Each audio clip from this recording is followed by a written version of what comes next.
Bismillahirrahmanirrahim. Assalamualaikum warahmatullahi wabarakatuh.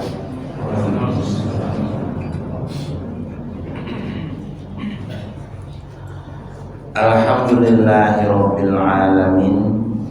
Asyhadu an la ilaha illallah wa asyhadu anna Muhammadan abduhu wa rasuluh. La nabiyya ba'da ila yaumil qiyamah. Allahumma shalli ala Muhammad wa ala alihi haqqa qadrihi wa miqdaril azim. Kaum muslimin dan muslimat yang diberkati oleh Allah Subhanahu wa taala, pada hari Asyura ini kita mengadakan kajian pas menurut kalender global tunggal Muhammadiyah KHGT 10 Muharram jatuh pada hari ini. Selawat dan salam kita persembahkan kehadiran Nabi besar Muhammad SAW yang telah memberikan kita kesehatan dan kesempatan dan keimanan untuk bersama-sama menjaga kehidupan kita ini dari godaan dunia. Baiklah, pada pagi ini saya akan membawakan sebuah materi. Kita belajar dari hewannya. Nanti kita singgung sejarah Nabi Musa dalam berdakwah. Nabi Musa dilahirkan ketika Fir'aun bermimpi. Fir'aun bermimpi. Jadi mimpi Fir'aun itu ada api yang terbang dari perkampungan Yahudi, terbang membakar kerajaan Fir'aun. Sampai 5 kali Fir'aun bermimpi, mimpi yang sama ya. Jadi kalau kita mau menafsirkan mimpi harus terulang sebanyak 3 kali. Kalau 1 kali kok nggak usah ditafsirkan, itu hanya permainan tidur.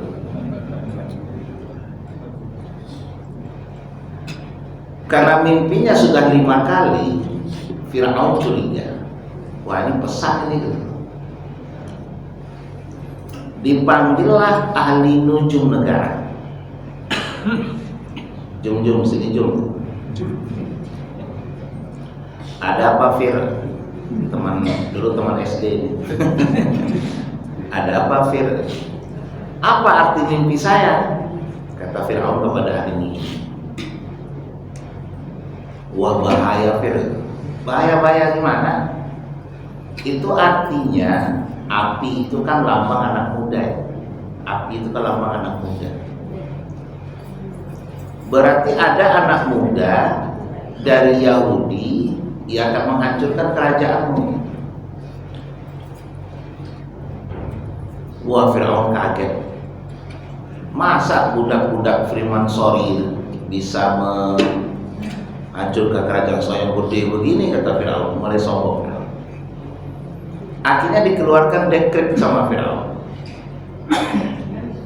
Kalau ada orang Yahudi yang hamil, jagain. Jadi 1 perempuan hamil dijaga oleh 10 orang tentara. Karena zaman itu belum ada USG ya. Kalau lahir laki-laki dibunuh, kalau perempuan biarkan saja hidup. Karena tadi kan tafsirnya anak laki-laki. Nah, itulah kejamnya Fir'aun. Banyak anak laki-laki yang dibunuh di sana pada waktu itu. Nabi Musa lahir pada waktu itu.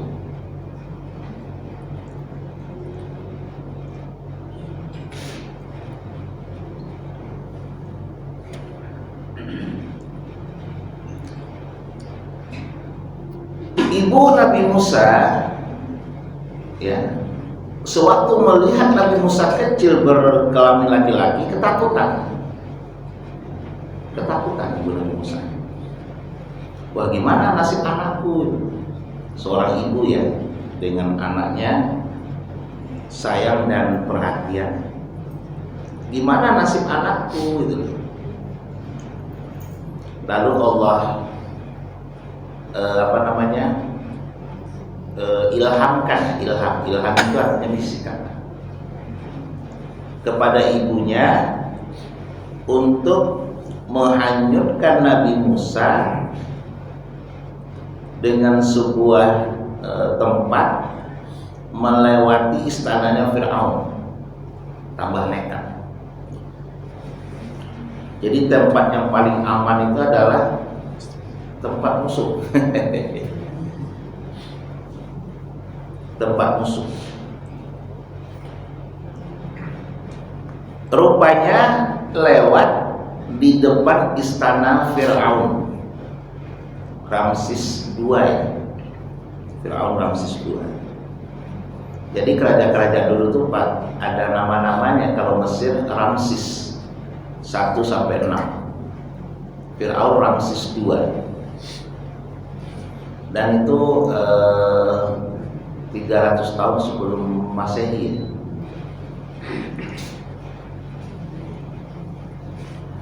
Nyangkutlah tempat itu di pemandian istri Fir'aun. Istri Fir'aun kaget, loh kok ada anak kecil gitu loh, mana laki lagi gitu. Akhirnya digendonglah sama istri Fir'aun, Aisyah.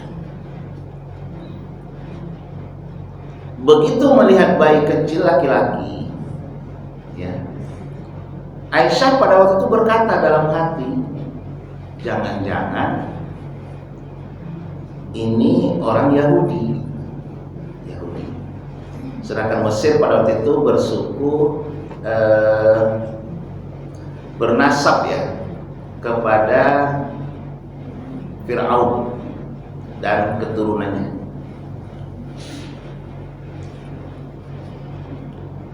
Tapi istri istri Fir'aun sudah jatuh hati kepada anak kecil ya. Allah tanamkan jatuh hatinya kepada Nabi Musa. Akhirnya digendong sama Aisyah. Dibilang sama suaminya, Mas, kita angkat saja ini jadi anak. Padahal Fir'aun sudah punya anak. Ya Fir'aun karena permintaan istrinya, ya udah tak apa-apa. Kalau kau suka ambil aja. Nah, mulailah rencana Allah berjalan ya. Nabi Musa yang seharusnya dibunuh malah hidup di istana Fir'aun yang megah itu. Sekarang orang-orang Arab lebih mengamankan istananya daripada saudaranya Muslim. Mereka yang penting istananya tidak goyah, tidak terbongkar. Walaupun saudaranya Muslim dibunuh, disakitin, nggak peduli mereka.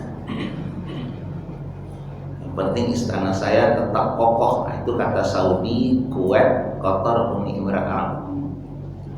Mereka berlindung di bawah ketiak Amerika. Nggak apa-apa Israel membunuh orang Palestina. Yang penting jangan istana kami. Sudah cinta dunia. Dalam hukum Islam itu kafir itu. Kalau ada negara Islam mendukung negara kafir, menyerang negara Islam, kafir. Ada dalam Al-Quran. Nah inilah makna istana ya. Istana Fir'aun. Rupanya Nabi Musa karena masih kecil ya, nangis, sering nangis. Disusuin sama seorang perempuan, gak mau, nangis lagi. disusukan lagi, nggak mau, nangis lagi. Akhirnya diadakan pencarian untuk menyusui Nabi Musa. Ibu Nabi Musa tahu daftar itu. Nah akhirnya loloslah. Bayangkan ya, cantik rencana Allah di sini. Nabi Musa yang seharusnya dibunuh malah hidup di istana. Penyusuannya dikawal oleh tentara-tentara Fir'aun, dikawal ya. Menyusu di istana megah, dikawal sama istana tentara-tentara Fir'aun yang sangat. Saya melihat Fir'aun itu kayak Kim Jong Un ya. Semua tentaranya taat dan patuh kepada Kim Jong Un itu. Kalau dia masuk ruangan tepuk tangan, dilihatin siapa yang nggak tepuk tangan dibunuh. Memang Kim Jong Un itu mantap ya. Jadi kalau dia masuk ruangan ini, ada yang nggak tepuk tangan dibunuh. Dalam rapat nggak ada yang tidur satupun, mati. Jadi mata Kim Jong Un itu awas ya. Kalau ada yang tidur lagi rapat, mati. Korupsi, mati. Nah kayak gitulah Fir'aun kira-kira ya. Saya juga belum pernah ke Korea Utara. Seperti apa sih hidup di Korea Utara itu? Tapi dari sebagian cerita-cerita orang yang mau pindah dari utara ke selatan, kalau Korea Selatan itu kan demokrasi di bawah Amerika. Sedangkan Korea Utara itu mainnya Rusia. Dia nggak di bawah ketiak Amerika. Makanya Amerika tuh punya musuh ya, Kim Jong Un maksudnya. Presiden Amerika udah ganti-ganti, Kim Jong Un nggak pernah ganti. Ya jelas ini sistem kerajaannya kan jelas. Nah, akhirnya Nabi Musa hidup di istana dengan fasilitas-fasilitas yang cukuplah itu, bahkan berlebih. Pernah kejadian Nabi Musa menarik jenggot Fir'aun waktu digendong. Menarik jenggot Fir'aun waktu digendong. Fir'aun kaget. Waduh, jangan-jangan anak ini akan menghancurkan kerajaan saya.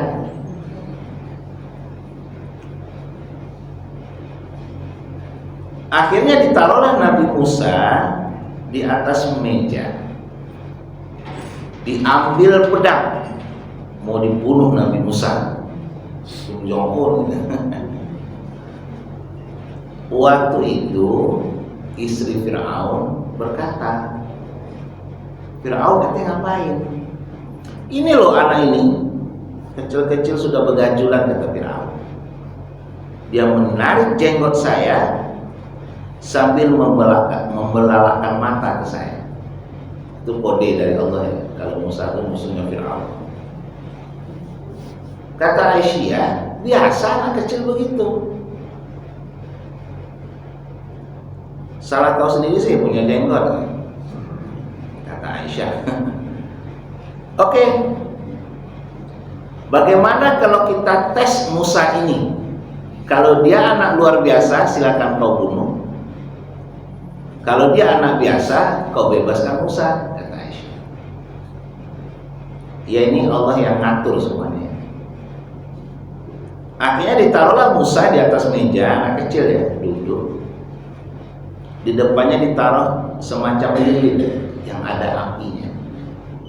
Perjanjiannya, kalau Musa pegang api, berarti dia anak biasa, kau bebaskan Musa. Kalau dia tidak pegang api, berarti dia anak luar biasa, silakan kau bunuh. Nah, Firaun kan senang. masih bisa bunuh kan? Masih bisa membunuh, senang Fir'aun. Ini cara meredakan emosi Fir'aun oleh istrinya Aisyah. Apa yang terjadi? Ternyata Nabi Musa nggak pegang itu api, dilihatin aja sama Nabi Musa.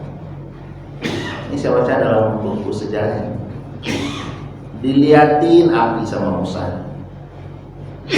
Fir'aun senang dong, mati kau Musa, mati kau Musa. Melihat itu, Allah mengirim malaikat Jibril turun kepada Nabi Musa, mengangkat tangan Nabi Musa. Bukan lilin dipegang oleh Musa ya. Jadi lilin itu dipegang sama Musa, diangkat, didekatkan ke wajahnya, apinya disorongkan ke mulut, dimakan sama Nabi Musa. Apinya dimakan, terbakar lidahnya, iya. Makanya Nabi Musa agak cadel ya, nggak bisa ngomong R. Orang nggak ngomong R itu kan ya macam-macam ya, lidahnya rusak.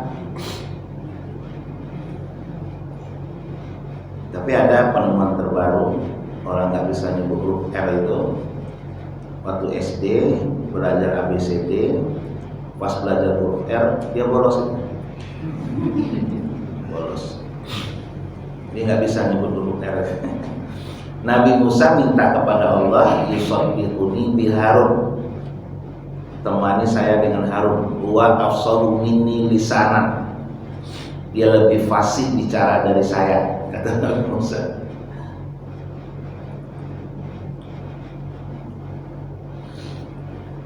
Akhirnya Nabi Musa kecil menangis pada saat itu karena lidahnya terbakar ya. Aisyah senang. Fir'aun kalau dia anak luar biasa, nggak mungkin api dia makan. Oh iya juga kata Fir'aun. Fir'aun goblok. Tuhan tapi mau dikibulin. Oh iya juga kata Fir'aun. Dibebaskanlah Nabi Musa dari pembunuhan itu. Nah ini cerita tentang Musa kecil ya. Akhirnya Musa tumbuh di istana. Suatu hari, ini langsung ceritanya dewasa, beliau jalan-jalan keluar istana, lalu menemukan ada orang Mesir, Kipti. Orang Mesir itu bersuku Kiptiyah. Bahasa Inggrisnya Egyptian itu orang Mesir.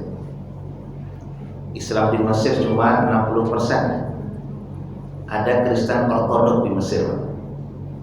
Kristen Ortodok Mesir dan Kristen Ortodok Syria. Ortodok ini bukan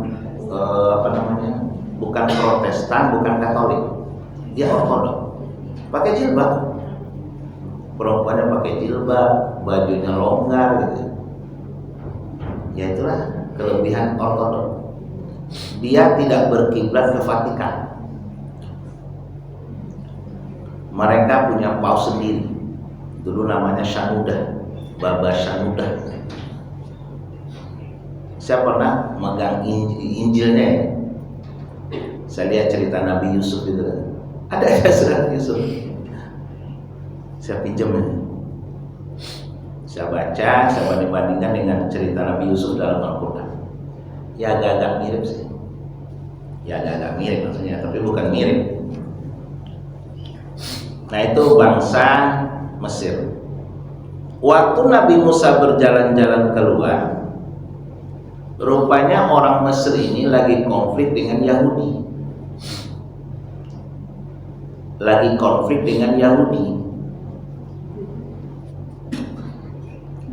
Nabi Musa membantu Yahudi tersebut.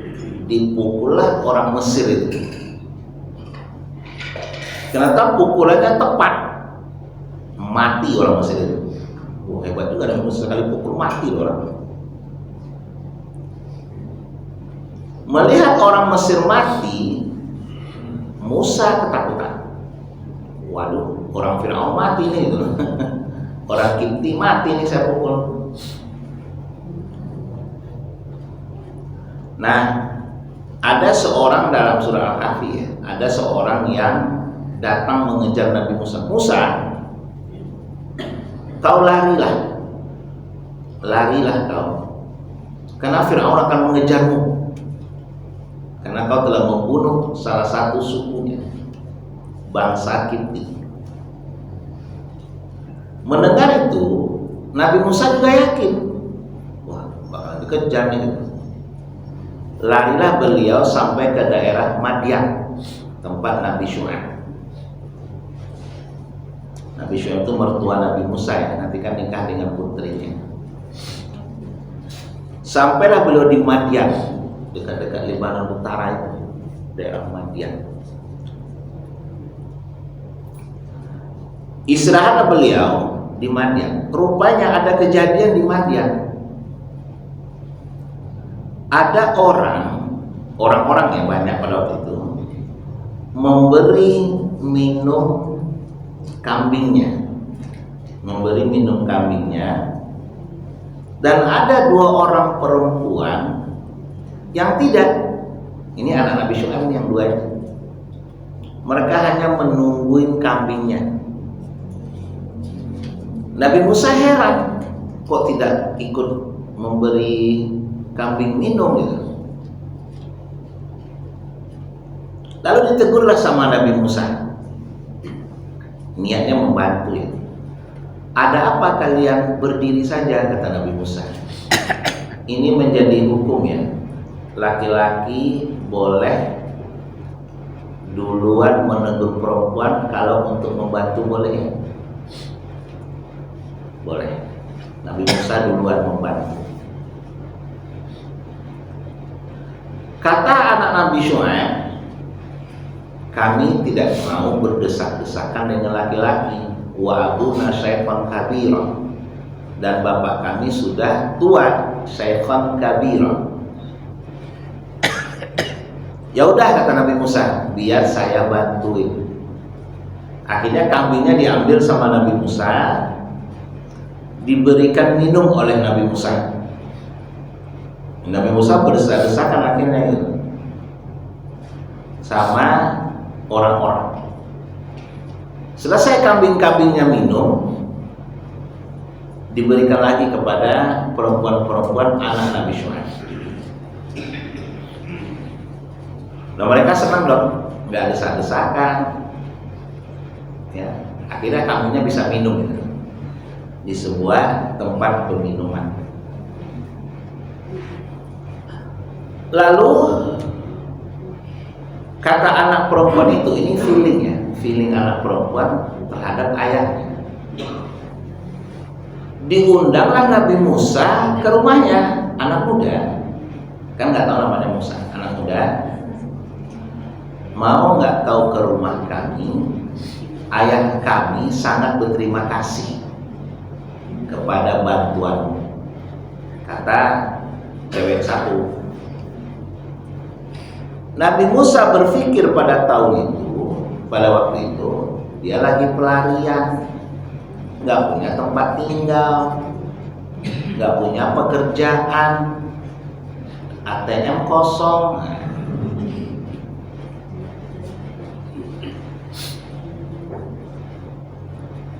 Nah, akhirnya Nabi Musa oke deh.